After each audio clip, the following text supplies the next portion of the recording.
Welcome to the channel. My name is Matthias. Today we are back and we're going to talk about Fantastic Four Annual 24.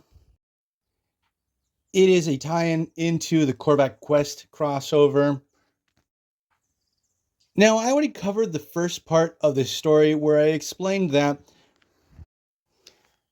Galactus really wasn't happy over the fact that someone had broken into his ship, downloaded all the knowledge that he had within his computers, stolen the power cosmic also within the ship's mainframe. And of course, we're talking about Korvac. And once Korvac did this, he had traveled to the past. There we get the Korvac saga story arc, which is a total classic Avengers story. The Avengers join forces with the Guardians of the Galaxy to battle Korvac. It's an awesome story. And what I really like about it is that it's sort of open for interpretation what happens to Korvac at the end of the story. If he had a change of heart, if he didn't want to be a villain anymore and just want to chill out in the suburbs, if he had fallen in love or not, because also you can read it in a different way how the story progresses, where you can see that Korvac forces Karina, who was the daughter of the collector, who was his partner, he forces her to be in love with him. And pretty much he was going to be hell-bent on eliminating free will from all of existence. The thing is that Korvac is killed off at the end of the story. It feels very tragic at the end. And now we have Marvel having the great idea to retconning the end of the story. They pretty much established that Korvac sets up Karina to die and that he has like a backup plan to escape. And what he does, he sets out his essence within the timeline. He splits it up so he can hide there for a while. So what happens with Galactus, he activates the ultimate nullifier to wipe away from existence the person that had stolen the powered cosmic. This actually alerts the TVA, which they decide not to step in and try to stop Galactus. We even have Mobius tell one of the administrators, look, this is way out of our depth here, so we're just going to let him go through with it. And I love that they established this is a recurring problem with Galactus.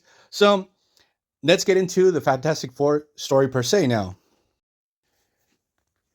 So what happens is the Guardians of the Galaxy, the original lineup, so we're not talking about the Guardians of the Galaxy from the 90s, which was the same team, but just further down the line in their own history. It's very complicated. So this is the lineup that interacted with the Avengers. Starhawk has a vision that Korvac is back. And the Guardians actually travel back to early 90s to try to get to the bottom of this mystery. And they seek out the Fantastic Four. And we're going to get this really crap level story here. So what happens is the Guardians of the Galaxy and Fantastic Four like develop this technology to deal with this manifestation of Korvac. All the technology is way too big and bulky. So what happens is they seek out Hank Pym to shrink it down. So the Guardians of the Galaxy and Fantastic Four travel to Australia where they find Korvac's energy signature. At first they think it's Gateway.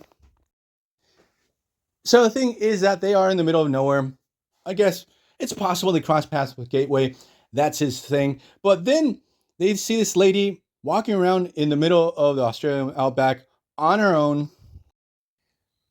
For some reason, the Fantastic Four and Guardians of the Galaxy just go running up to her in sort of a aggressive way. The lady freaks out.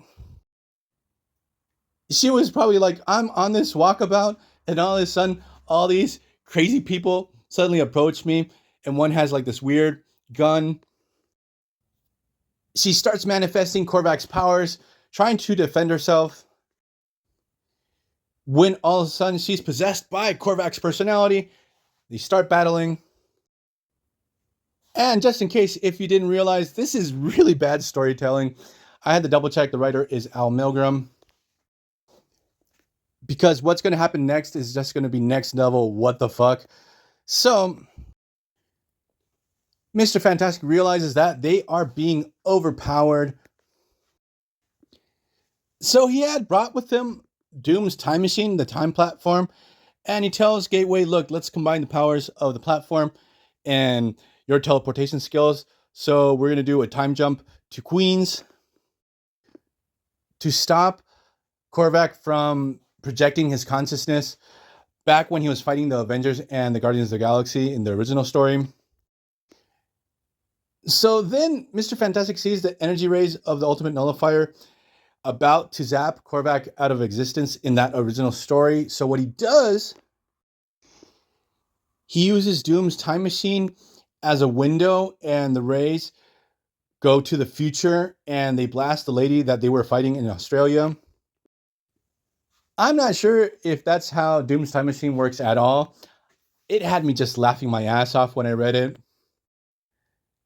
It's like, okay, that's how you're going to resolve the story. The thing is that Korvac's consciousness and powers are purged from the lady. She has no idea what the hell is going on. The Guardians of the Galaxy return to their time, and the TVA also arrives on the scene. They are pissed off with Reed Richards' time travel shenanigans. The FF get a warning. This actually sets up a really good story arc by Walter Simonson that we're going to get a little bit further down the line with the FF, where basically Mr. Fantastic puts at risk all of existence when the FF go to war against the TVA. Now, before we end, like, this particular annual has a couple of backup stories. We have one that revolves around Molecule Man and Volcana. It's okay. They have to deal with the Claw. But we have another story that revolves around Kl'rt, the Super Skrull,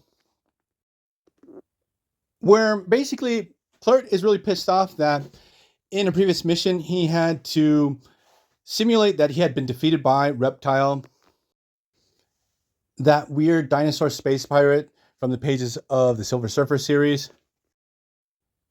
So he pleads with the Queen, or actually the Empress, if he can regain his honor and take down Reptile once and for all. And she tells Kl'rt, look, hands off. You have to maintain that whole situation. It's in the greater interest of the Skrull Empire. So Kl'rt goes away really pissed off. He goes to pray to one of the Skrull gods. It's actually a goddess. And the real cool thing is that this goddess, later on, we're going to see during the Secret Invasion crossover in the pages of the Incredible Hercules series. I think this goddess battles against Amikoboshi, who is the Chaos King. So, through divine inspiration, it seems that this goddess tells Kl'rt, go, get vengeance on Reptile. So, the Super Skrull wastes no time. He goes out, finds Reptile's fleet. He actually breaks into Reptile's main ship and takes Reptile into outer space and chokes him to death. It's very brutal. He leaves Reptile floating dead in space. So I guess that's the end of Reptile, but obviously it's comic books. It's not. He's going to develop a energy cocoon and just evolve into this crazy space dragon and fight Silver Surfer way down the line. But Super Skrull is oblivious to this.